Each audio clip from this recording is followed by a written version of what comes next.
Bem-vindos ao Postulados e Teoremas. Nessa aula trataremos da análise combinatória.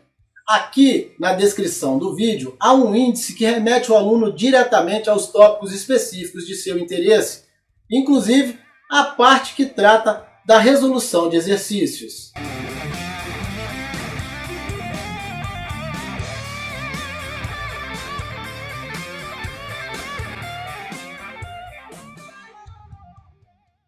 Hoje nós vamos falar da análise combinatória. Esse assunto ele exige da gente uma grande capacidade de interpretar textos. Talvez essa seja a maior dificuldade dos alunos no estudo desse assunto. Mas a gente vai apresentar alguns métodos aqui para facilitar essa interpretação e o trabalho com a análise combinatória. Nós vamos começar com o princípio fundamental da contagem, e, obviamente, definindo o que vem a ser a análise combinatória. A análise combinatória tem como objetivo geral desenvolver métodos que permitam contar o número de elementos de um conjunto. Quando um conjunto tem poucos elementos, ou seja, quando ele é pequeno, a gente não precisa de métodos especiais para poder contar os elementos desse conjunto. Entretanto, à medida que esse conjunto aumenta, à medida que eu aumento o número de elementos que esse conjunto tem, essa tarefa fica praticamente impossível. Vamos ver alguns exemplos aqui. Primeiro, o conjunto C, que é um conjunto das sequências das letras que se obtém, mudando a ordem das letras da palavra Ari. A sequência de letras com letras embaralhadas chama-se anagrama, tudo bem? Então o que ele quer aqui são anagramas da palavra Ari.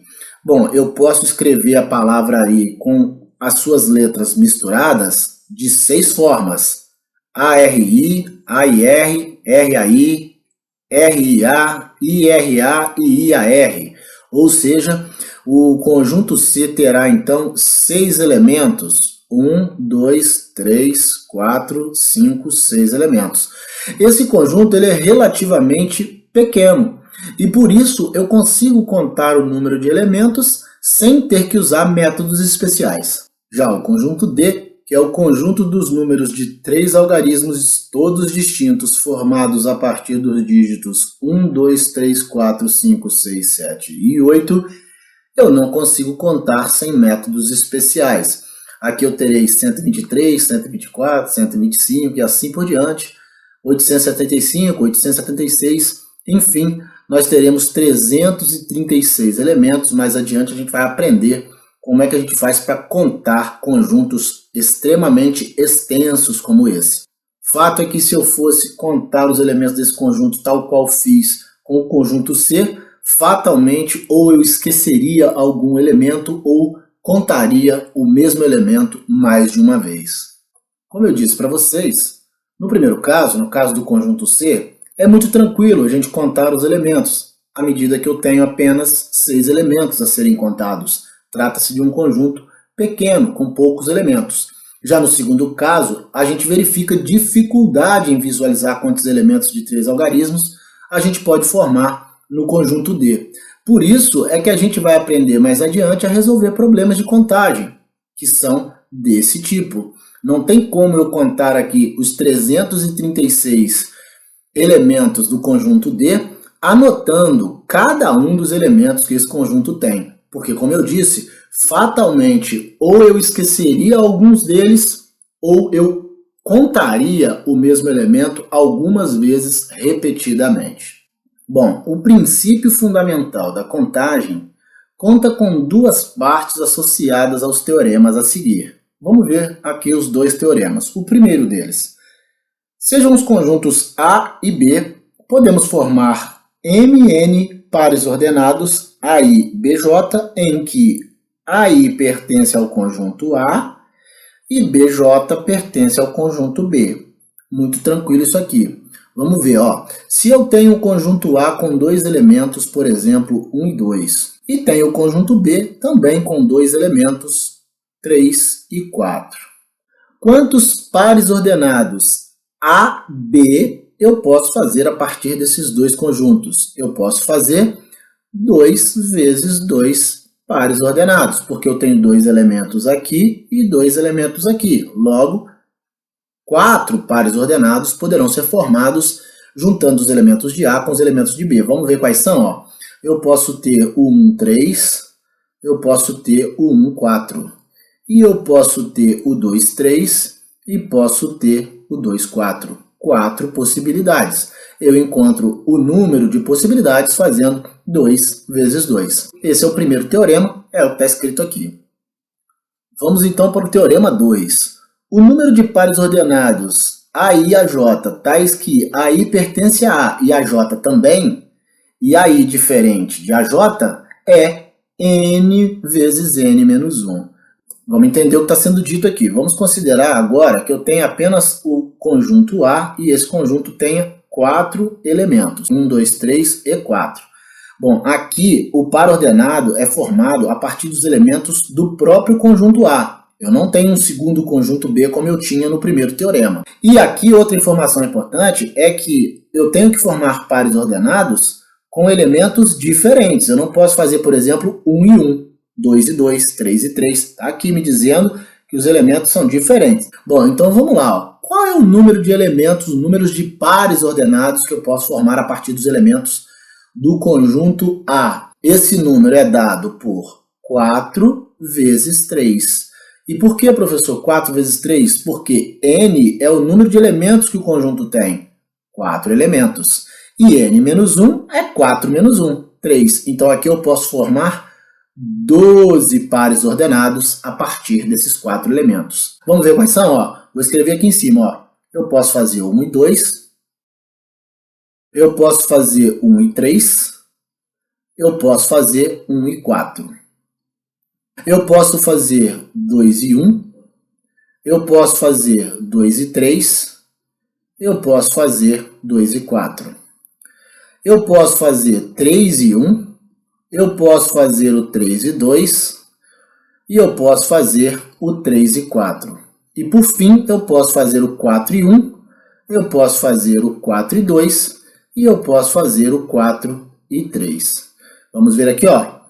1, 2, 3, 4, 5, 6, 7, 8, 9, 10, 11 e 12. Tal qual a gente fez aqui o cálculo.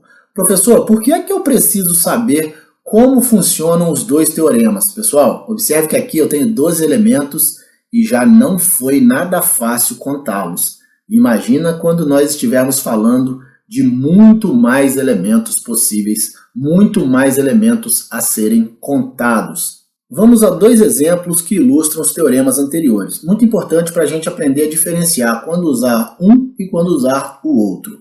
Bom, quantos números de 2 algarismos, distintos ou não, podem ser formados usando os dígitos de 1 a 8? Aqui o que acontece é o seguinte, cada número pode ser considerado um par de dígitos AB, em que A pertence a esse conjunto, que vai de 1 a 8, e B também pertence a esse conjunto, que vai de 1 a 8. Muito cuidado com o que diz aqui o problema. Ó. Por quê? Porque se eu tenho 8 elementos nesse primeiro conjunto, que podem se juntar a 8 elementos desse conjunto, aqui eu tenho 8 elementos e aqui eu tenho 8, como eu posso repetir os elementos, porque o problema me diz que eles podem ser, os algarismos podem ser distintos ou não, eu terei 64 possibilidades, ou seja, 8, que é N, vezes 8, que é M, e isso vai dar 64. Portanto, eu estou usando aqui o primeiro teorema. Vamos para o outro exemplo. 4 atletas participam de uma corrida. Quantos resultados existem para o primeiro, segundo e terceiro lugares? Cada resultado consta de uma tripla ordenada ABC, em que A representa o atleta que chegou em primeiro lugar, B, o que chegou em segundo, e C, que chegou em terceiro. A, B e C pertencem ao conjunto dos atletas, sendo que A é diferente de B, A é diferente de C e B é diferente de C. Claro, cada atleta é um único atleta, ok? Não existe a possibilidade de eu dizer que um atleta é igual ao outro. Sendo assim, como eu tenho 4 atletas, eu terei 4 possibilidades para colocar no primeiro lugar do pódio, tá certo? 4 atletas para uma posição, que é a posição de primeiro lugar.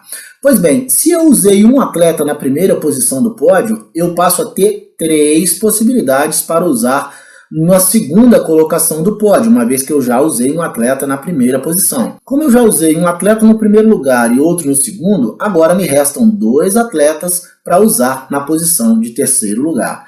Multiplicando 4 vezes 3 vezes 2, vai me dar 24 possibilidades. Então eu posso montar esse pódio de 24 maneiras diferentes. É um exemplo do Teorema 2. É muito comum a gente representar o número de possibilidades em um diagrama de sequências ou diagrama de árvores.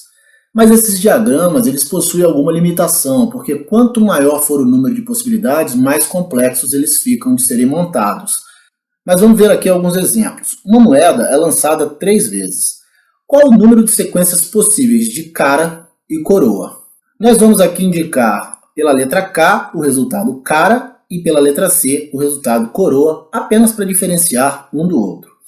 O que a gente quer nesse caso é o número de triplas ordenadas A, B e C, em que A pertence ao conjunto cara-coroa, B também e C também. Ok? Afinal de contas, o primeiro lançamento, o lançamento A, pode dar cara ou coroa, o lançamento B pode dar cara ou coroa, e o lançamento C também pode dar cara ou coroa. As sequências podem ser obtidas através de um diagrama de árvore, como eu disse lá no início. Então aqui eu tenho o primeiro arremesso, tá aqui ó, o primeiro arremesso.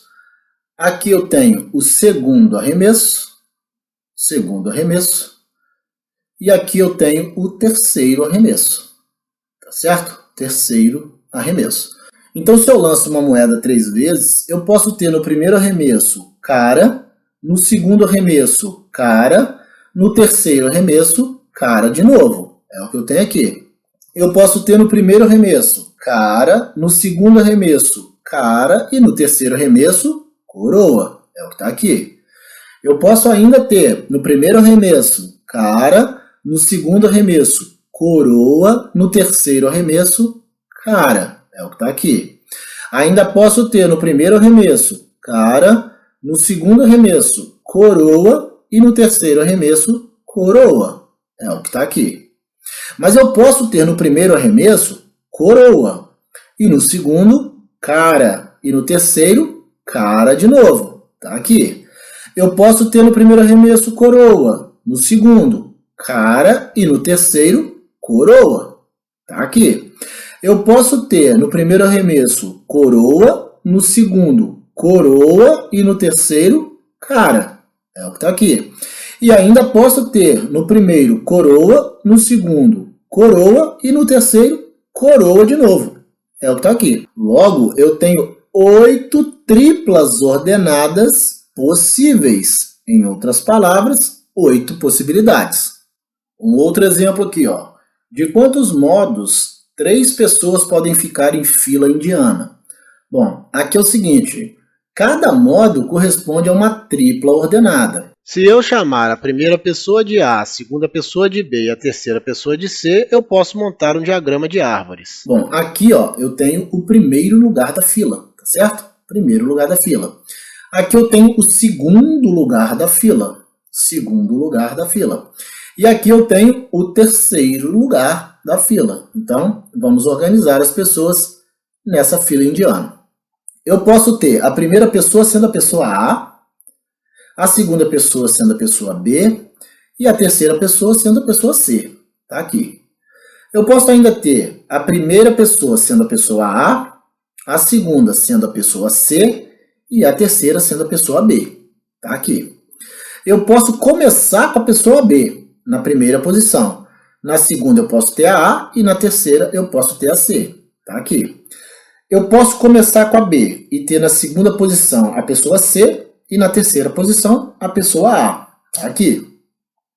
Eu posso começar agora com a pessoa C, ter na segunda posição a pessoa A e na terceira a pessoa B. Tá aqui. Eu posso, por fim, começar com a pessoa C, ter na segunda posição a pessoa B e na terceira a pessoa A.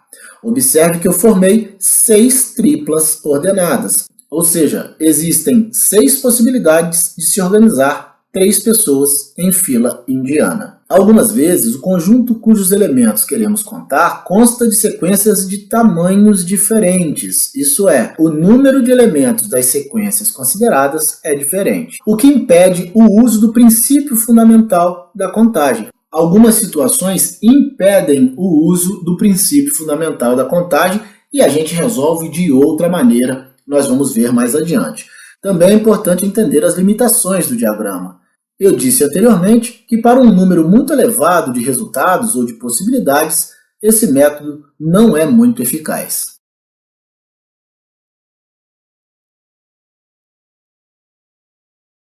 Vamos aprender agora o que vem a ser o fatorial. Definimos o fatorial de n e indicamos por n com um sinalzinho de exclamação por meio da relação n fatorial igual a n vezes n menos 1 vezes n menos 2 vezes 3, vezes 2, vezes 1, para todo n maior ou igual a 2. O fatorial de 1 é 1 mesmo e o fatorial de 0 é 1 também. Nós vamos ver mais adiante essas questões aqui. Vamos ver alguns exemplos, traduzindo o que a gente falou aqui em cima. Se eu quiser calcular o fatorial de 3, basta eu fazer 3 vezes 2 vezes 1. Se eu quiser o fatorial de 4, basta eu fazer 4 vezes 3 vezes 2 vezes 1. E o fatorial de 5? 5 vezes 4 vezes 3 vezes 2 vezes 1 e assim por diante. Pois bem, o cálculo de n fatorial vai se tornando trabalhoso à medida que ele aumenta, né? Em outras palavras, quando esse valor aqui de n aumenta muito, vai ficando difícil a gente encontrar qual é o valor do fatorial desse número n, né? A gente tem aqui como exemplo o fatorial de 10, que é 3.628.800. Bom, embora a gente tenha apresentado algumas dificuldades para trabalhar com fatorial quando o número n é muito grande, a gente pode, em muitos casos, simplificar esses fatoriais. E é isso que nós vamos ver aqui agora.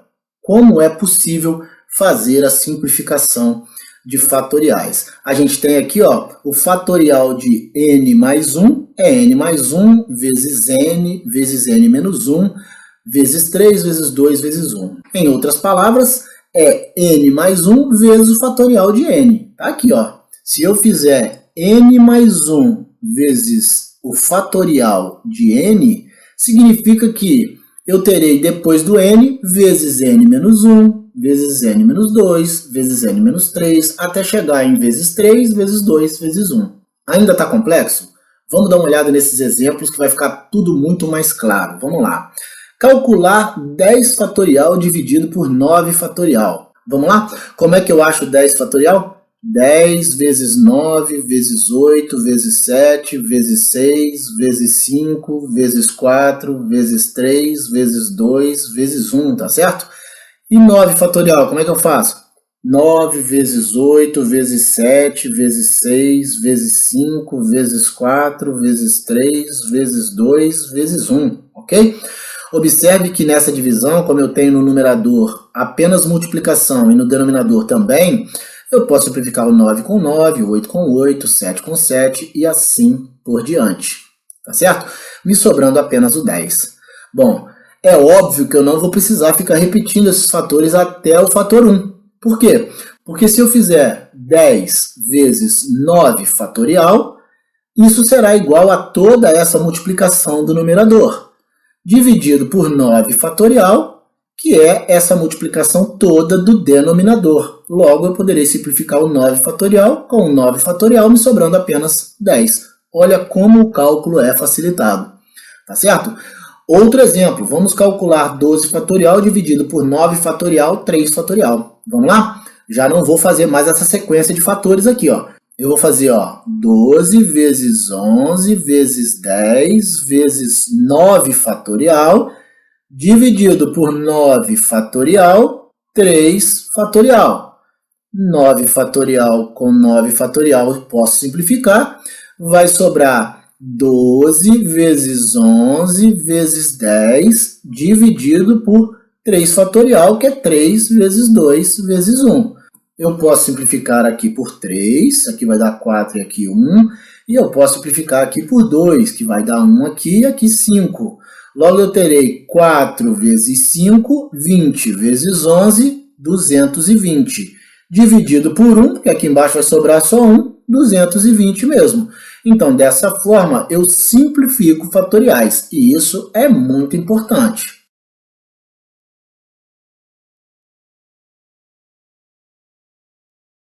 Arranjos com repetição. O princípio fundamental da contagem nos fornece a ferramenta básica para análise combinatória. Porém, na maioria das vezes, sua aplicação direta é muito trabalhosa e por isso a gente vai fazer uso de alguns métodos específicos, claro, atendidas algumas características. A primeira dessas ferramentas que a gente vai estudar é o arranjo com repetições. Seja M um conjunto com N elementos, isto é, M igual a A1, A2 até a N. Chamamos arranjo com repetição dos N elementos tomados P a P, toda P upla ordenada, sequência de tamanho P, formada com elementos de M não necessariamente distintos. Por que não necessariamente distintos? Porque esse arranjo pode ser com repetição de elementos. Bom, o que vem a ser P upla ordenada? Significa que eu posso ter duplas ordenadas, eu posso ter triplas ordenadas, eu posso ter quádruplas ordenadas e assim por diante, né? Então, genericamente, eu falo de P uplas, ou seja, o tamanho das sequências que eu quero. Duplas, triplas, quádruplas e assim por diante. No próximo slide, a gente vai ver como é que a gente faz para trabalhar com esse tipo de arranjo. Bom, nada melhor do que um exemplo para a gente entender o que vem a ser o arranjo com repetição. Uma urna contém uma bola vermelha, que eu vou representar pela letra V, uma branca e uma azul, representadas pelas letras B e A, respectivamente. Uma bola é extraída, observada sua cor e reposta na urna. Isso aqui é muito importante. Em seguida, outra bola é extraída e observada sua cor. Quantas são as sequências possíveis de cores observadas? Vamos lá. Cada sequência é um par ordenado de cores XY, em que XY pertence ao conjunto M, que é o conjunto das cores, vermelha, branca e azul. Isso significa que ao extrair duas bolas dessa urna, eu posso ter a primeira bola vermelha e a segunda branca, por exemplo. Eu posso ter a primeira bola branca e a segunda vermelha. Eu posso ter a primeira azul e a segunda branca, só para citar algumas possibilidades. Bom, observe que o fato de as bolas serem repostas na urna faz com que tenhamos a possibilidade de extrairmos, por exemplo, uma sequência de bolas de mesma cores. Porque, olha só, se eu pego a primeira bola na urna, ela é vermelha, e eu devolvo a bola à urna, significa que na minha segunda retirada, essa bola pode novamente ser vermelha. Então eu posso ter uma sequência de extração vermelha-vermelha, ou branca-branca, ou azul-azul.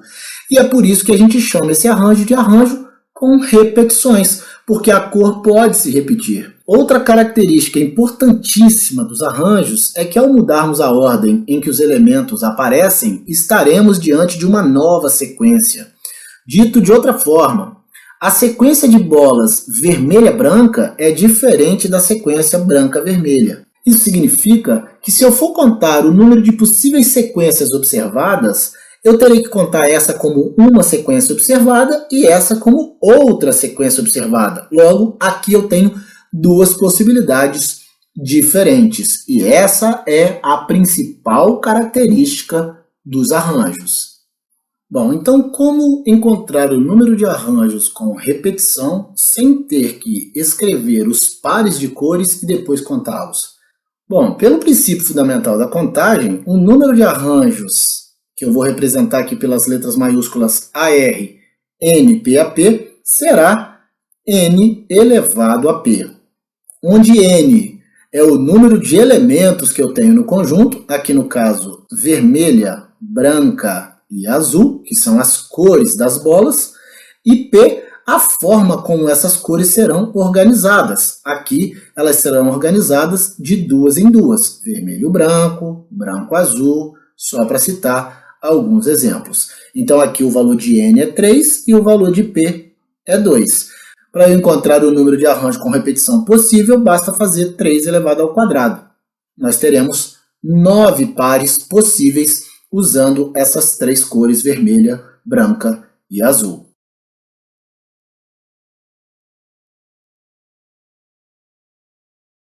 Depois de termos falado do arranjo com repetições, vamos falar agora do arranjo simples, fazendo inclusive uma diferenciação de um para o outro. Seja M um conjunto de N elementos, isto é, M igual a A1, A2, a N, chamamos de arranjo dos N elementos tomados P a P a qualquer sequência de P elementos formada com elementos de M, todos distintos.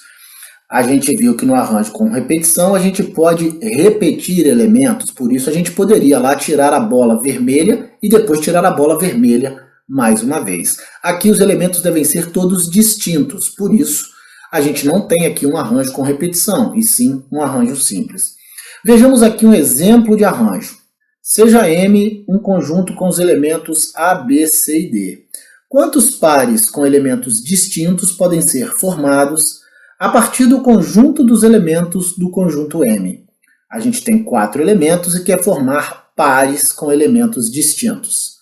Os arranjos dos 4 elementos de M, tomados 2 a 2, organizados em pares, ou seja, aqui eu tenho N igual a 4, que é o número de elementos, e tenho P igual a 2, que é a forma com a qual eu vou organizar esses 4 elementos. Observe que o número de P é sempre menor ou igual ao número de N. É isso que está dizendo aqui, tá vendo? Isso porque a forma com a qual eu vou organizar os elementos tem a ver com a quantidade de elementos que eu tenho. Eu não posso organizar 4 elementos 5 a 5, porque eu só tenho 4 elementos. Então a forma que eu organizo os elementos deve ser igual ou menor que o número de elementos que eu tenho. Pois bem, observe que o par AB, por exemplo, é uma sequência ordenada diferente de BA. É óbvio, né? Assim como no exemplo do arranjo com repetição, a sequência vermelha e branca é diferente da sequência branca e vermelha. Essa é uma característica importante dos arranjos. Aqui eu tenho uma possibilidade e aqui eu tenho outra possibilidade. Aqui eu tenho um par ordenado, aqui eu tenho outro par ordenado. Então aqui eu tenho que contar 2 possibilidades distintas. Também é possível notar que dessa vez não podemos repetir elementos, formando, por exemplo, o par AA, ou o par BB, CC ou DD. Ou seja, um elemento que já foi utilizado não poderá ser utilizado novamente. Portanto, é intuitivo perceber que no arranjo simples eu terei menos combinações possíveis que no arranjo com repetição, uma vez que lá eu poderei ter todos os pares ordenados, inclusive aqueles que repetem elementos. Aqui, não. Aqui eu só poderei ter pares ordenados com elementos distintos. Então, como é possível encontrar o número de arranjo simples sem ter que escrever os pares e depois contá-los? Vamos ver aqui. Consideremos M um conjunto com os elementos A1, A2, AN. E vamos considerar ANP o número de arranjos dos N elementos tomados P a P. Cada arranjo é uma sequência de P elementos em que cada elemento pertence ao conjunto M, e são todos distintos. O número de arranjos, nesse caso, então, vai ser dado pela fórmula ANP igual a N fatorial dividido por N menos P fatorial, onde N é o número de elementos que o conjunto tem e P a forma como eu organizo esses elementos. Vamos voltar ao exemplo anterior. No exemplo anterior nós teríamos ANP igual a N fatorial dividido por N menos P fatorial. Eu tenho 4 elementos, o conjunto M lá no nosso exemplo tinha os elementos A, B, C e D. E eu quero organizá-los de 2 em 2, ou seja, aos pares. Então aqui eu tenho 4 elementos tomados 2 a 2, ou seja, organizados aos pares. E isso é igual a 4 fatorial, porque N é 4, dividido por 4 menos 2, porque N é 4 e P é 2. 4 menos 2, 2 fatorial. Então eu terei 4 fatorial dividido por 2 fatorial. E como é que eu faço isso? 4 vezes 3 vezes 2 fatorial dividido por 2 fatorial eu posso simplificar o 2 fatorial. 4 vezes 3, 12. Então eu terei 12 pares formados com elementos distintos. Observe que se eu estivesse falando do arranjo com repetição, se eu tivesse dito que os elementos podem se repetir, eu faria o arranjo com repetição igual a n elevado a p. E aqui, no caso, eu teria 4, porque n é 4, elevado a 2, a forma como os elementos estão organizados. E isso me daria 16 pares. Bom, a gente pode observar aqui o seguinte, ó, se com repetição eu consigo formar 16 pares e sem repetição eu formo 12 pares, qual é o número de pares em que eu tenho elementos repetidos? 4 pares. Também é intuitivo perceber que no arranjo com repetição eu tenho mais elementos do que no arranjo simples.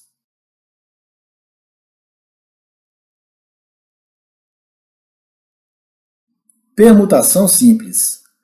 Seja M um conjunto com n elementos, chamamos de permutação dos n elementos a todo arranjo em que P é igual a n. Vamos entender isso aqui, ó. No exemplo anterior, eu tinha o conjunto M com 4 elementos, A, B, C e D. E queria organizá-los aos pares, ou seja, P igual a 2. Mas imagine que ao invés de organizar em duplas, eu quisesse organizar em quádruplas, ou seja, P igual a 4. Eu teria o número de elementos igual a 4 e a forma de organizar também de 4 em 4. Logo, eu teria um arranjo de 4 elementos tomados 4 a 4. E é exatamente isso que é permutação, quando n é igual a p. É o que está dizendo aqui em cima. Dito de outro modo, uma permutação é um tipo de arranjo onde todos os elementos de um conjunto são arranjados entre si.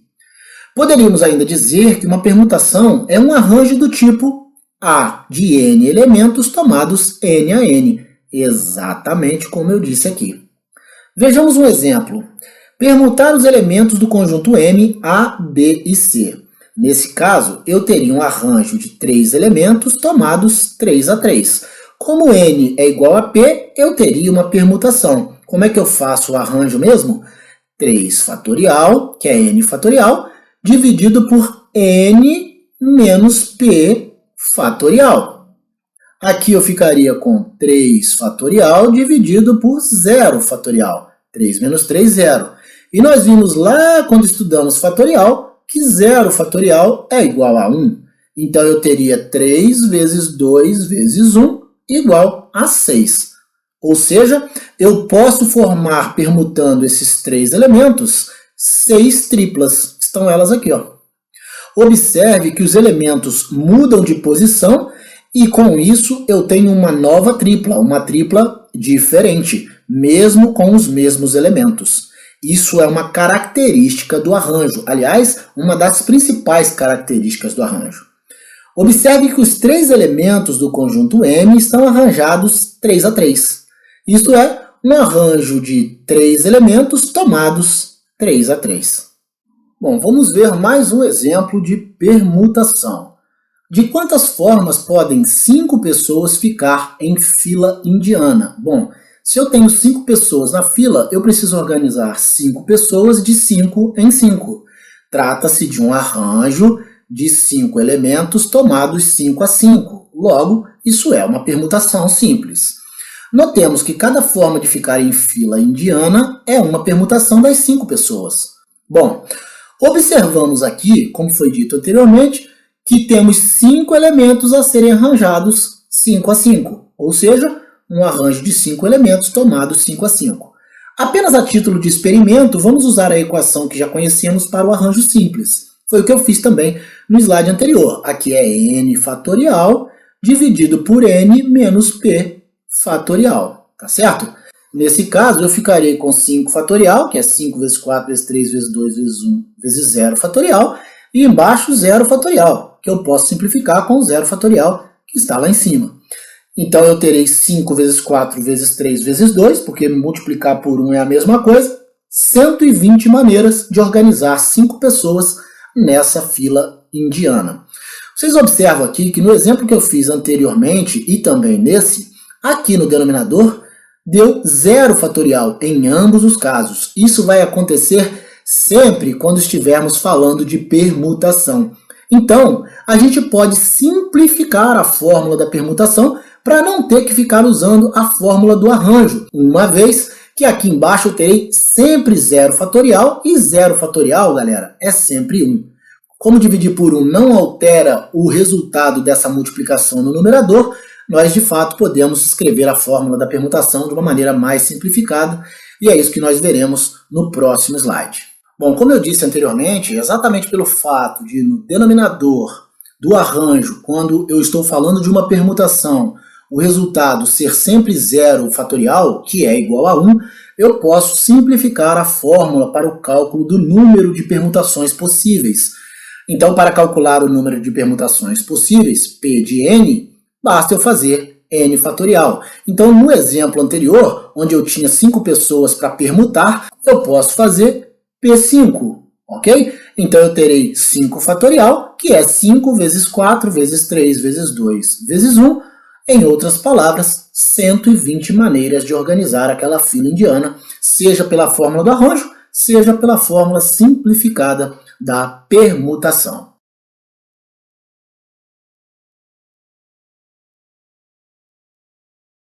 Combinações simples. Vamos ver o que vem a ser combinações. Seja M um conjunto com n elementos, chamamos de combinações dos n elementos, tomados P a P aos subconjuntos de M constituídos de P elementos. Vamos melhorar isso aqui.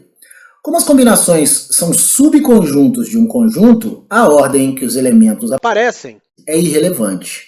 Ou seja, um subconjunto com os elementos ABC é o mesmo subconjunto com os elementos CBA, uma vez que dois conjuntos são iguais se e somente se possuem os mesmos elementos. Pessoal, aqui reside uma grande dificuldade dos alunos, diferenciar combinação de arranjo. Como vimos anteriormente, o arranjo é uma sequência ordenada e por isso a ordem dos elementos é importante.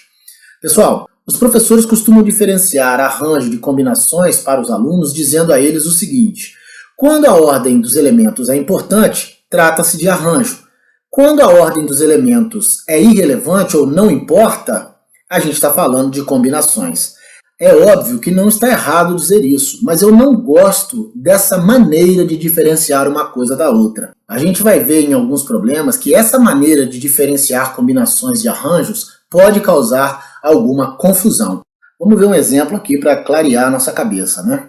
Deseja-se formar uma comissão de 3 membros e dispõe-se de 10 funcionários. Quantas comissões podem ser formadas? Bom, a gente tem 10 funcionários e vou pegar aqui só os 3 primeiros. Imagina que a gente tenha lá Antônio, que a gente tenha Beatriz e que a gente tenha Camila, tudo bem? 3 funcionários. Essa é uma maneira de organizar essa comissão. Eu sei que a gente tem mais outros 7 funcionários, mas eu fiquei só nesses 3 primeiros. Essa é uma maneira da gente organizar essa comissão. E se eu pegar, ao invés do Antônio, Beatriz e Camila, eu pegar a Camila, a Beatriz e o Antônio?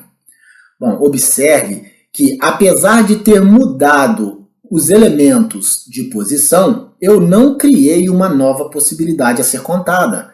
Afinal, uma comissão formada por Antônio, Beatriz e Camila é a mesma comissão formada por Camila, Beatriz e Antônio. Tá certo?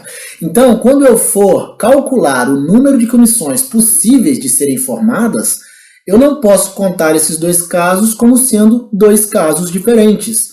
Na verdade, essas 2 situações representam uma única possibilidade. E é isso que é combinação. Quando eu altero a posição dos elementos, mas não crio uma nova possibilidade a ser contada. Vamos ver a diferença? Vamos lá, vamos para o outro caso. Ó. Consideremos agora que a gente tenha 10 atletas e que a gente queira organizá-los em 3 lugares do pódio. Vamos lá. Agora eu tenho, ó, no primeiro lugar, o Antônio, no primeiro lugar. Eu tenho, no segundo lugar, a Beatriz. E no terceiro lugar, a Camila.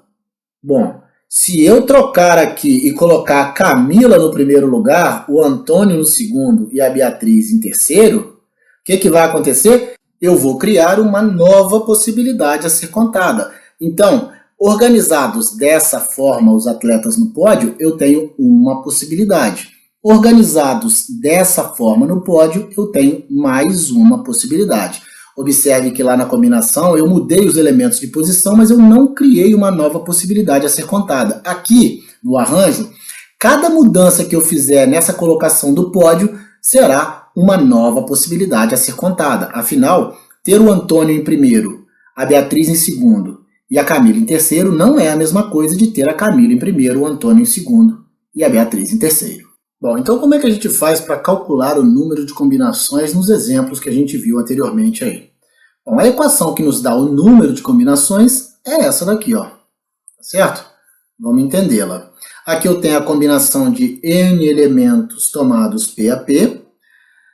É a mesma coisa que esse número chamado número binomial. Tudo bem? Isso é um número binomial. Observe que não é fração, não tem traço de fração. E isso é igual a N fatorial dividido por P fatorial, N menos P fatorial. Pessoal, N é o número de elementos e P é a forma de organizá-los, tá certo? Pois bem, no exemplo anterior, onde a gente disse que tinha 10 funcionários para formar comissões com 3 funcionários, a gente vai fazer combinação de 10 elementos tomados 3 a 3. Número de elementos, forma em que eles estarão organizados, ou seja, o número binomial 10, 3, tá certo? Isso é um número binomial. Então eu posso representar a combinação assim ou assim, tanto faz. Então eu terei 10 fatorial, porque é N fatorial, está aqui, dividido por 3 fatorial, que é o valor de P, 10 menos 3 fatorial, que é N menos P fatorial. E isso daqui vai ser 10 vezes 9 vezes 8 vezes 7 fatorial, dividido por 3 fatorial, 7 fatorial. Afinal, 10 menos 3, 7, tá certo? Bom, 7 fatorial eu posso simplificar com 7 fatorial, logo eu vou ter 10 vezes 9 vezes 8 dividido por 3 vezes 2, que é 3 fatorial. Posso simplificar aqui o 9 com o 3, posso simplificar também o 8 com o 2, e essa multiplicação vai dar 120 comissões. Então eu posso, com 10 funcionários, montar 120 comissões com 3 funcionários. Vamos ver aqui alguns casos particulares de combinação. Bom, primeiro caso, quando N é igual a P, ou seja, o número de elementos é igual à forma com a qual eu vou organizá-los. Bom, aqui eu tenho a combinação de N elementos tomados N a N, eu poderia escrever assim também, ó, na forma de um número binomial, tá certo? Isso daqui é igual a N fatorial dividido por N fatorial, N menos N fatorial. Pessoal, olha só. N fatorial dividido por N fatorial, 0 fatorial. Por que 0 fatorial, professor? Porque N menos N é 0, tá certo? Isso vai dar 1. Por que isso vai dar 1? Porque N fatorial dividido por N fatorial dá 1. 0 fatorial dá 1. 1 dividido por 1 igual a 1, tá certo? Isso significa que se eu tiver 4 elementos e quiser combiná-los 4 a 4, eu terei apenas uma possibilidade. Se eu quiser combinar 5 elementos tomados 5 a 5, eu só terei uma possibilidade. Se eu quiser combinar 10 elementos tomados 10 a 10, eu também só terei uma possibilidade. Consequência desse primeiro caso. Vamos ver aqui agora o segundo caso, quando P é igual a 0. Então nós teremos a combinação de N elementos tomados 0 a 0. Vamos ver o que significa isso aqui. Bom, quando eu quero a combinação de N elementos tomados 2 a 2 é porque eu quero formar subconjuntos com 2 elementos. Se eu quiser combinar elementos 1 a 1, é porque eu estou querendo formar subconjuntos com um elemento apenas. Se eu quiser combinar N elementos 0 a 0, é porque eu não quero colocar nenhum elemento dentro do subconjunto. Logo, eu só terei uma possibilidade, porque o único subconjunto com 0 elemento é o vazio. É por isso que aqui o resultado dá 1.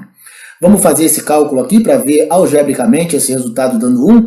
Bom, eu poderia escrever aqui a combinação na forma de um número binomial, né? Aqui, ó, N 0 a 0, ok? E isso seria N fatorial, tá aqui, dividido por 0 fatorial, tá aqui, N fatorial, porque N menos 0 dá N. Bom, n fatorial dividido por n fatorial dá 1. Como 0 fatorial é 1, 1 dividido por 1 dá 1. Isso significa que se eu quiser fazer a combinação de 4 elementos tomados 0 a 0, isso aqui vai dar 1. Se eu quiser fazer a combinação de 10 elementos tomados 0 a 0, isso também vai dar 1.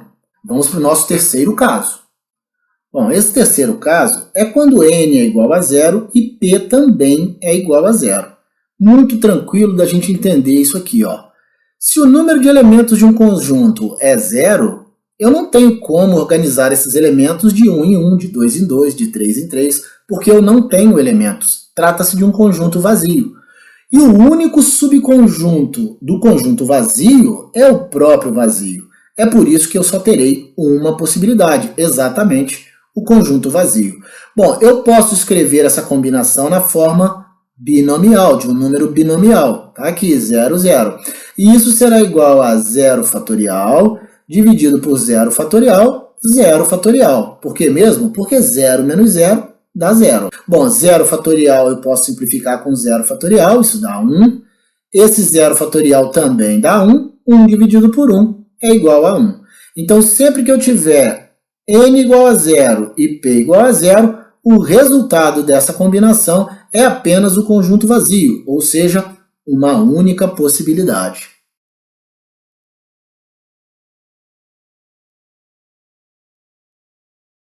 Permutações com elementos repetidos. Bom, a gente já viu o que são permutações quando estudamos arranjos, né? Permutações são tipos de arranjos especiais, em que n é igual a p. Bom, consideremos a palavra ala e procuremos seus anagramas. A gente vai indicar por A asterisco o segundo A apenas para diferenciar do primeiro. Na verdade, ambos são a letra A. Teremos então essas 6 possibilidades. Mas a gente observa que as permutações 1 e 5 são iguais. Está aqui, ó. ALA, ALA são iguais. Também observamos que a 2 e 6 são iguais também. Aqui, ó, AAL, AAL. E também observamos que a 3 e 4 são iguais. LAA, LAA. Então, na verdade, a gente não tem 3 fatorial ou 6 permutações distintas, mas apenas 3, que são ALA, AAL e LAA. A redução no número de permutações se deve ao fato de termos letras repetidas. E nós vamos ver como é que a gente calcula o número de permutações possíveis quando a gente tem elementos se repetindo. Bom, teremos 2 casos. Vamos ver o primeiro e depois o segundo, que deriva desse primeiro caso. Vamos calcular o número de permutações que podemos formar quando alguns elementos a serem permutados são iguais. Primeiro caso, um elemento apenas repetido. Vamos ver um exemplo. Quantos anagramas existem da palavra Paraguai? A gente observa que a letra A se repete 3 vezes, e é isso que eu coloquei aqui, ó. As demais letras não são repetidas. Como é que eu faço para encontrar o número de anagramas, de permutações possíveis com essas letras? Bom, eu vou fazer n fatorial dividido por n1 fatorial. Professor, o que é n e o que é n1? Bom, n é o número de elementos que o conjunto tem. No caso aqui, 8 letras. São 8 letras que a palavra Paraguai tem. N1 é a quantidade de vezes que a letra A se repete. 3 vezes. Logo, a gente vai ter uma permutação de 3 em 8 ou 8 fatorial dividido por 3 fatorial.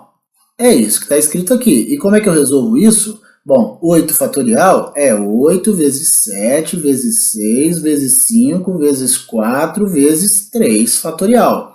E embaixo, como eu tenho 3 fatorial, eu posso simplificar 3 fatorial com 3 fatorial. Ficarei com 8 vezes 7 vezes 6 vezes 5 vezes 4, que é o que nós temos aqui. O que vai me dar uma quantidade de 6.720 anagramas possíveis. Bom, o segundo caso, como eu disse, decorre do primeiro. Aqui nós temos mais de um elemento se repetindo. Vamos lá. Quantos anagramas existem na palavra analítica? Vamos ver esse exemplo aqui, ó. A letra A, na palavra analítica, se repete 3 vezes. Então aqui, ó, 3 letras A, 3 vezes se repetindo. Aqui eu tenho 2 vezes a letra I se repetindo. Então, 2 vezes a letra I se repete. As demais não tem repetição. Bom, e como é que eu faço para achar o número de permutações possíveis? N fatorial, dividido por N1 fatorial, N2 fatorial. Isso porque eu tenho 2 letras que se repetem, o A e o I. Então, N1, N2. Professor, se eu tivesse mais uma letra se repetindo, eu colocaria aqui N3 fatorial. E assim sucessivamente. Mas não é o nosso caso aqui. Vamos voltar. N fatorial dividido por N1 fatorial, N2 fatorial. E o que vem a ser N, N1 e N2? Bom, N é a quantidade de letras que tem a palavra analítica. 9 letras. N1 é a quantidade de vezes que a letra A se repete, 3 vezes. E N2 é a quantidade de vezes que a letra I se repete, 2 vezes. Então, para fazer o cálculo da permutação, eu fico com 9 fatorial, que é N fatorial, dividido por 3 fatorial, 2 fatorial, que é N1, N2. Como é que eu faço isso? 9 vezes 8, vezes 7, vezes 6, vezes 5, vezes 4, vezes 3 fatorial. No denominador eu ficarei com 3 fatorial, 2, porque 2 fatorial é 2 mesmo. Observe que o 3 fatorial eu posso simplificar com 3 fatorial. Vai me sobrar 9 vezes 8, vezes 7, vezes 6, vezes 5, vezes 4. Está aqui, dividido por 2. E isso vai me dar 30.240 anagramas possíveis.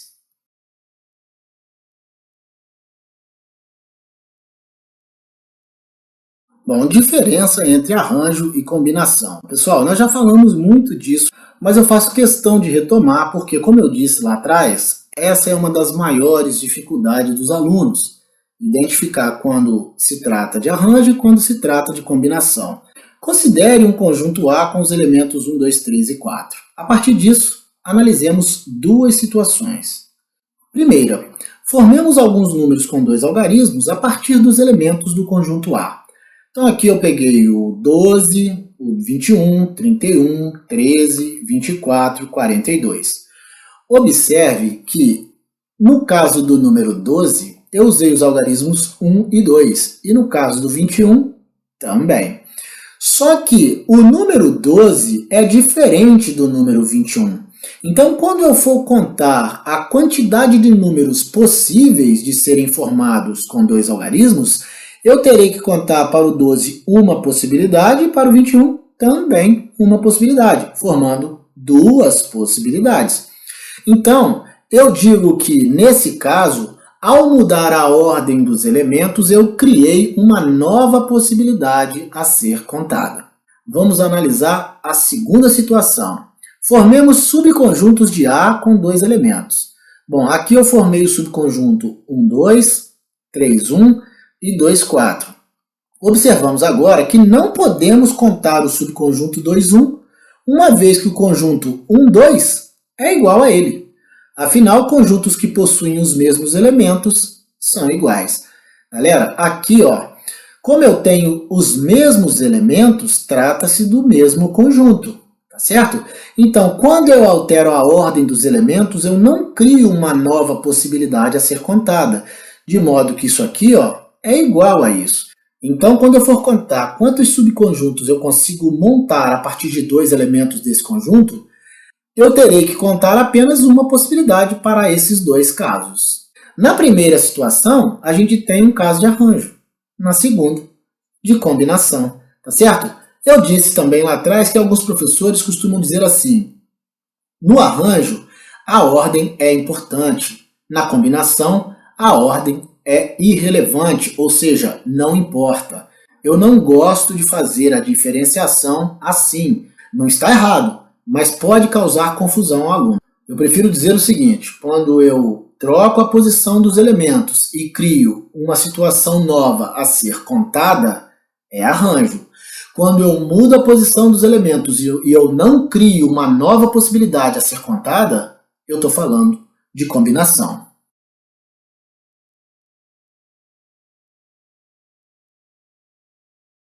Bom, partições. vamos ver o que são partições.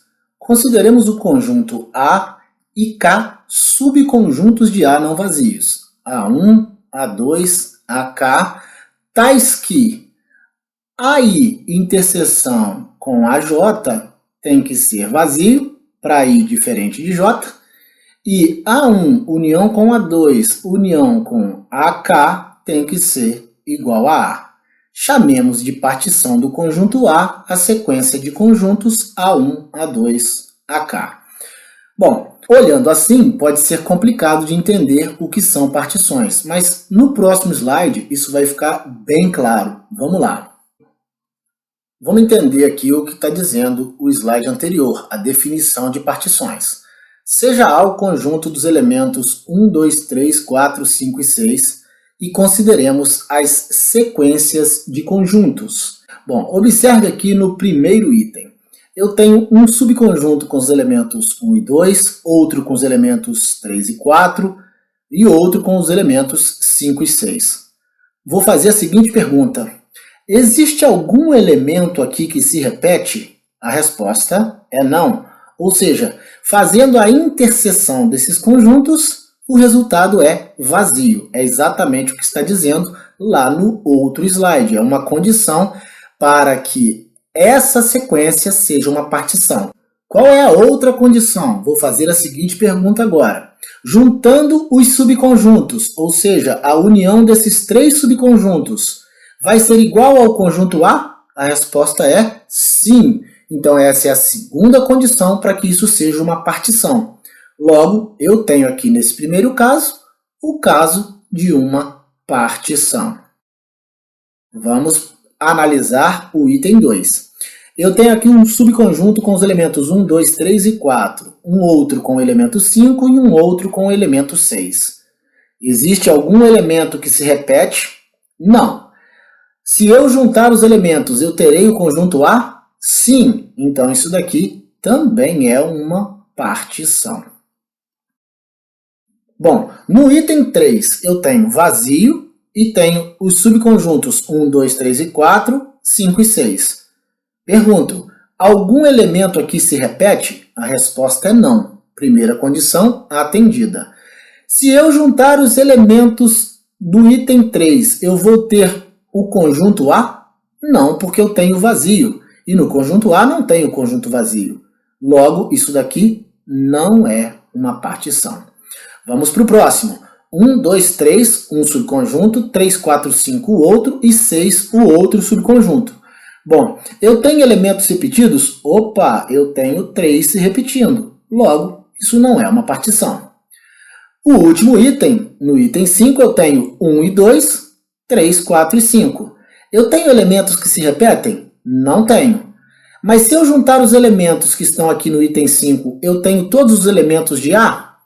Não tenho. Vai me faltar o elemento 6. Então, isso daqui não é uma partição. Então, aqui no item 1 eu tenho uma partição do conjunto A. No item 2 eu tenho outra partição do conjunto A. Agora, nos itens 3, 4 e 5, eu não tenho partições do conjunto A. É isso que está dizendo aqui embaixo.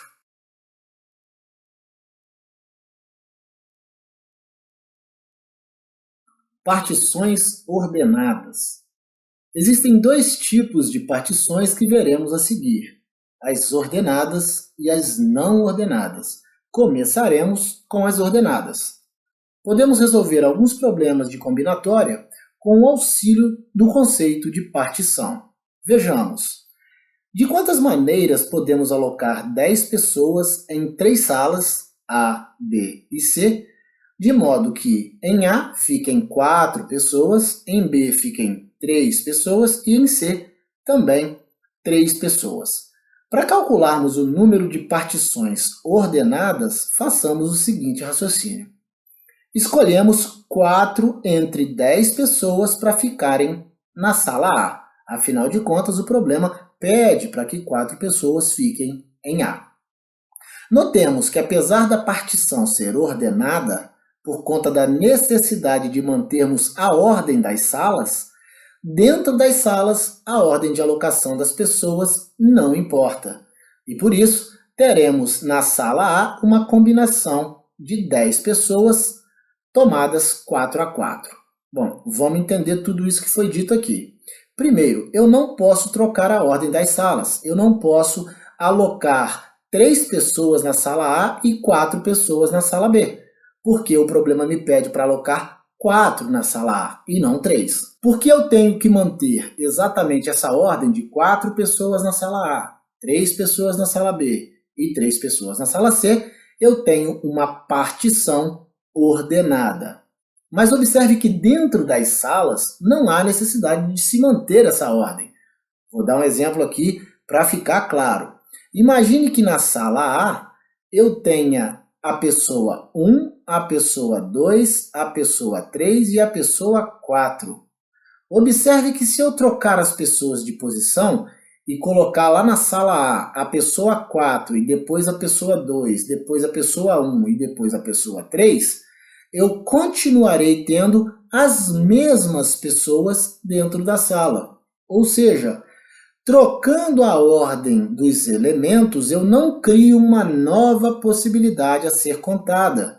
E por isso, dentro da sala, eu tenho uma combinação de 10 pessoas, que é o total de pessoas que eu tenho, tomadas 4 a 4, porque dentro da primeira sala eu vou alocar 4 pessoas. Pois bem, como nós colocamos 4 pessoas dentro da sala A, nos sobram 6 pessoas para alocarmos na sala B. E o problema me pede para botar 3 pessoas na sala B.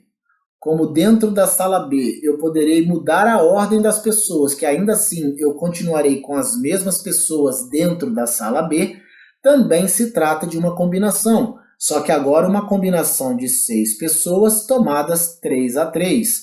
Isso porque 4 pessoas já foram alocadas na sala A. Então nos sobram apenas 6 pessoas para a gente colocar 3 delas na sala B.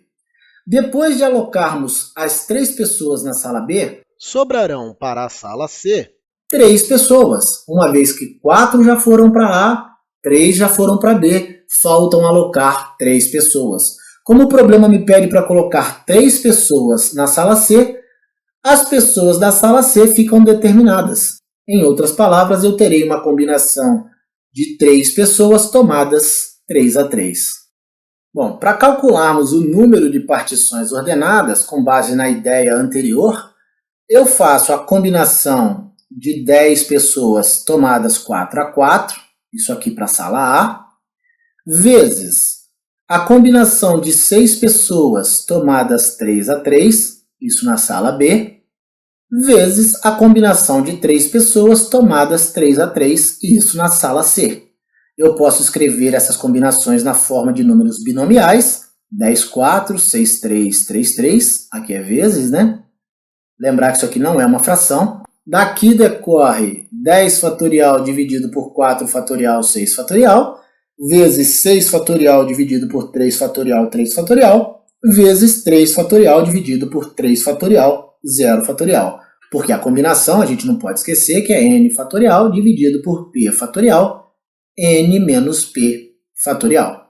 Resolvendo todos esses fatoriais, a gente vai ter 4.200 maneiras de alocar essas pessoas nas salas A, B e C. Bem, a gente pode fazer esse cálculo de maneira mais simplificada usando o coeficiente multinomial. Eu posso escrever 10, 4, 3, 3. O que vem a ser isso? 10 é o número de pessoas que eu tenho. Eu tenho 10 pessoas para serem alocadas. E aqui eu tenho quantas pessoas eu tenho que alocar em cada sala. Numa sala eu tenho que alocar 4 na sala A, noutra sala 3 na sala B e na outra sala 3 na sala C. Então fica bem mais fácil, porque eu posso escrever 10 fatorial dividido por 4 fatorial, 3 fatorial, 3 fatorial. Fazendo os devidos cálculos, eu vou chegar às mesmas 4.200 maneiras de organizar essas pessoas nessas 3 salas.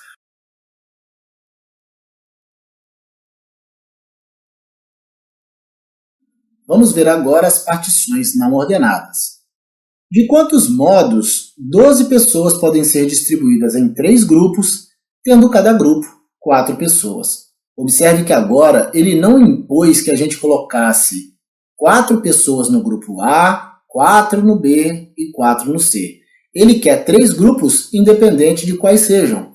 Então, isso já me dá uma pista de que essa partição é não ordenada. Mas, inicialmente, a gente vai calcular o número de partições não ordenadas da mesma forma como a gente calculou o número de partições ordenadas. A gente vai pegar 12 pessoas e distribuir em 3 grupos de 4 usando o coeficiente multinomial. 12, 4, 4, 4. Isso significa 12 fatorial dividido por 4 fatorial, 4 fatorial, 4 fatorial. Fazendo o cálculo desse fatorial, nós vamos chegar a 34.650 partições ordenadas. Mas eu não quero o número de partições ordenadas, eu quero o número de partições não ordenadas. Bom, notemos que a ordem com que os grupos são dispostos é irrelevante. Eu disse isso no início. Aqui o problema não me impõe que as pessoas estejam no grupo A, no grupo B ou no grupo C. Então é óbvio que a gente vai ter repetições na formação dessas partições, de modo que a gente precisa descontar essas repetições.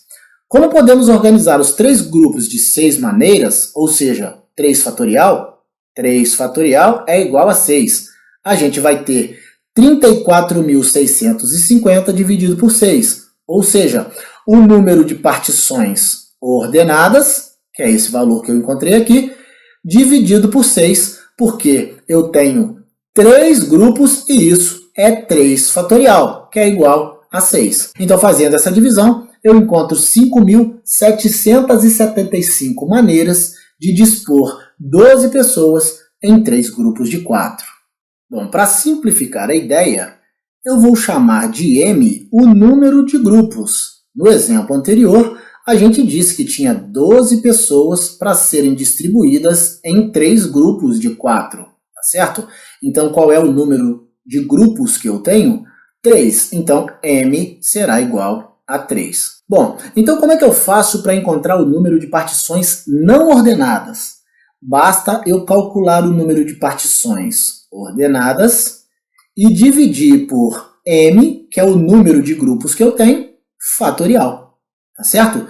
Então, para calcular as partições ordenadas, eu uso o coeficiente multinomial 12, 4, 4, 4. Por quê? Porque são 12 pessoas distribuídas em 3 grupos de 4. Tá certo? E isso daqui é igual a 12 fatorial dividido por 4 fatorial, 4 fatorial, 4 fatorial. Aqui, m fatorial, que é 3 fatorial, é 3 vezes 2, que dá 6. Fazendo o cálculo desse fatorial no numerador, a gente já viu, inclusive, no slide anterior, que a gente vai chegar a um número de partições ordenadas de 34.650. Mas eu preciso descontar as partições que se repetem. Então, eu vou dividir por 6 e vou encontrar 5.775 maneiras da gente organizar 12 pessoas em 3 grupos de 4.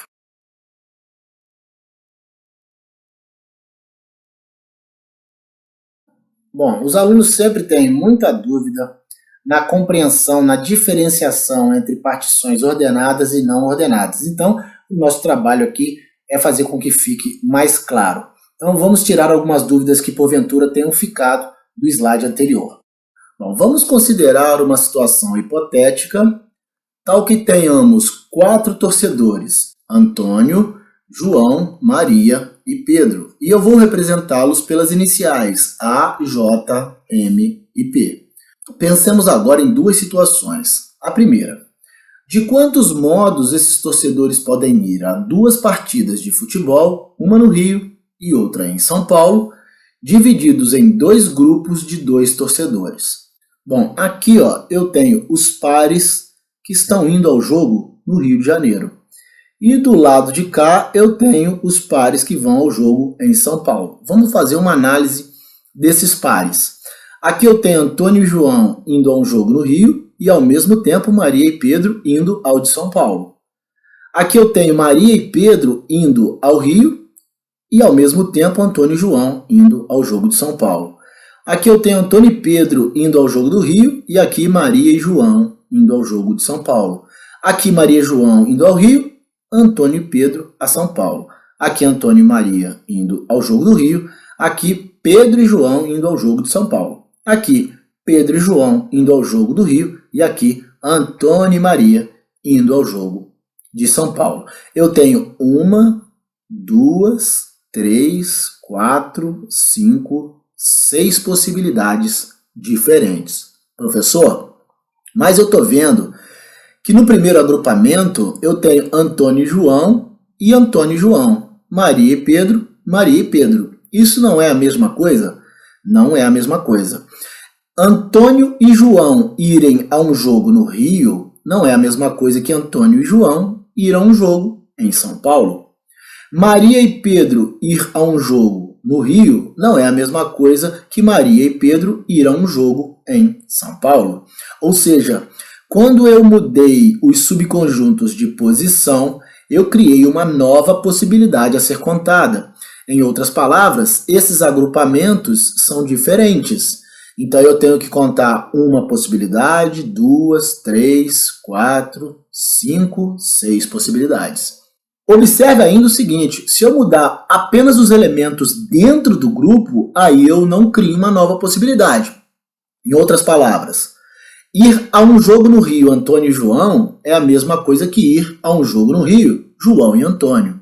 Antônio e João, João e Antônio é uma mesma forma dos dois irem juntos, seja no Rio ou em São Paulo. É isso que eu escrevi aqui, ó. Antônio e João, João e Antônio é um mesmo modo dos dois irem a uma partida de futebol, seja no Rio ou em São Paulo. Então, como ir Antônio e João a uma partida de futebol é a mesma coisa de ir João e Antônio a essa partida de futebol, quando eu mudo os elementos de dentro do subconjunto de posição, eu não crio uma nova situação. Então, dentro dos grupos, eu posso usar a combinação para poder organizar esses elementos. Agora, quando eu mudo o subconjunto de posição, tá aqui, ó, aí sim eu crio uma nova possibilidade a ser contada. Porque aqui, Antônio e João vão ao Rio de Janeiro. Já aqui, Antônio e João estão indo a São Paulo. Nesse grupo, Maria e Pedro vão a São Paulo. Já aqui, Maria e Pedro vão ao Rio de Janeiro.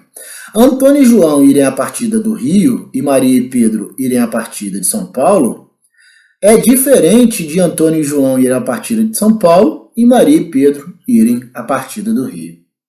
Por isso, nesse caso, a gente diz que essa partição é ordenada, porque se eu movimentar os grupos, os subconjuntos de posição, eu crio uma nova possibilidade a ser contada. Na hipótese acima, temos 6 agrupamentos possíveis. Está aqui, ó. 1, 2, 3, 4, 5, 6 agrupamentos.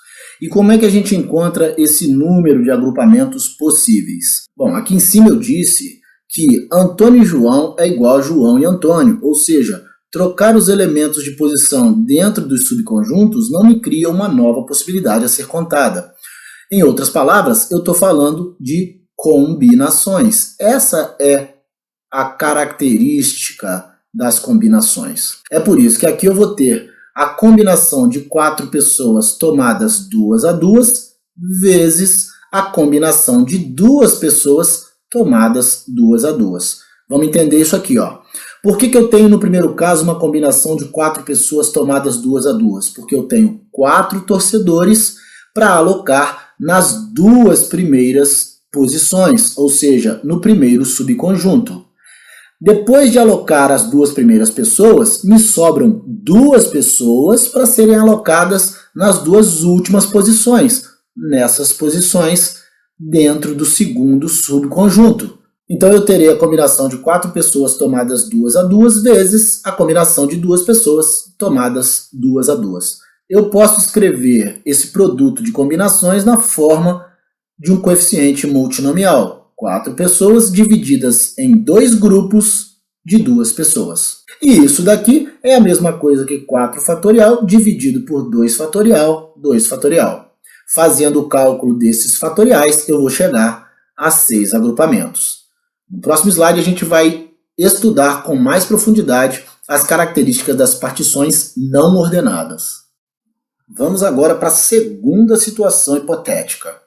De quantos modos esses torcedores, esses 4 torcedores, Antônio, João, Maria e Pedro, podem ir a uma partida de futebol divididos em 2 grupos de 2 torcedores?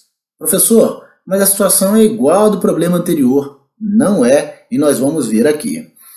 Antônio e João foram juntos a uma partida de futebol. No mesmo dia, no mesmo horário, Maria e Pedro foram juntos também a essa partida de futebol. Se nós trocarmos a ordem dos subconjuntos, ou seja, Maria e Pedro irem a esse jogo de futebol, Antônio e João irem a esse mesmo jogo de futebol, nós não estamos criando uma nova possibilidade. Em outras palavras, nesses 2 casos eu tenho apenas uma possibilidade a ser contada, uma vez que Antônio ir com João e Maria ir com Pedro é a mesma coisa de Maria ir com Pedro e Antônio ir com João. O mesmo vai acontecer nas outras situações. Se Antônio for com Pedro e Maria for com João, nós teremos a mesma situação, tendo Maria indo com João e Antônio indo com Pedro. Se nós tivermos Antônio indo com Maria e Pedro indo com João, nós teremos a mesma situação de Pedro indo com João e Antônio indo com Maria. Então aqui, na verdade, eu só tenho 3 possibilidades para contar, uma vez que cada par de possibilidades é igual. Bom, observamos da mesma forma como na partição ordenada que mudar os elementos dentro dos subconjuntos não cria uma nova possibilidade, uma vez que João ir com Antônio e Antônio ir com João é a mesma coisa. Então, dentro dos grupos, eu posso usar a combinação. É a característica da combinação, tá certo? Exatamente essa.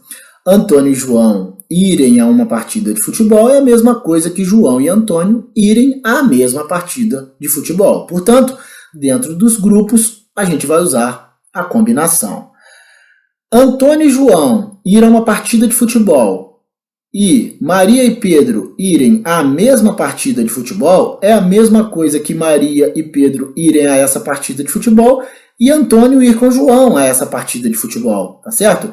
Portanto, aqui eu não crio uma nova possibilidade quando eu troco os subconjuntos de posição. Em outras palavras, Antônio e João irem a uma partida de futebol e Maria e Pedro irem também a essa partida de futebol é a mesma coisa que Maria e Pedro irem à partida de futebol e Antônio e João também irem, tá certo? Por isso, nesse caso, a gente tem uma partição não ordenada, pois alterando a ordem dos grupos ou dos subconjuntos, não surge uma nova possibilidade a ser contada. Observe ainda, como eu já disse, que a cada 2 agrupamentos eu tenho agrupamentos iguais, ou seja, a cada 2 fatorial, que são 2 agrupamentos ou 2 possibilidades, uma vai se repetir. Se eu tivesse 3 grupos, a cada 3 fatorial ou 6 possibilidades, uma se repetiria. Se eu tivesse 4 grupos, a cada 4 fatorial, uma se repetiria. E assim por diante. Na hipótese acima, a gente tem 3 agrupamentos possíveis. Nós vimos isso. 1, 2, 3 agrupamentos possíveis. Ou a combinação de 4 pessoas tomadas 2 a 2, vezes a combinação de 2 pessoas tomadas 2 a 2, observe que aqui eu tenho o cálculo da partição ordenada, dividido por 2 fatorial. Por que por 2 fatorial? Porque eu tenho 2 grupos, e a cada 2 grupos, um se repete. Então eu preciso fazer esse desconto. Se fossem 3 grupos, seria dividido por 3 fatorial. Se fossem 4 grupos, dividido por 4 fatorial. Bom, isso aqui em cima, a combinação de 4, 2 a 2 e a combinação de 2, 2 a 2, acontece porque eu tenho que alocar primeiro 4 pessoas em 2 posições, tá aqui ó, nas 2 primeiras posições, no primeiro subconjunto, e depois me sobram apenas 2 pessoas para eu alocar no último subconjunto, nas 2 últimas posições. Então eu posso escrever o produto dessas combinações na forma de um coeficiente multinomial, 4, 2, 2, e isso daqui significa 4 fatorial dividido por 2 fatorial, 2 fatorial, dividido por 2 fatorial. Isso aqui em cima nós vimos no slide anterior, das 6 possibilidades, que dividido por 2 fatorial, que é 2 mesmo, vai me dar 3 agrupamentos possíveis. Galera, essa é a diferença entre partições ordenadas e partições não ordenadas.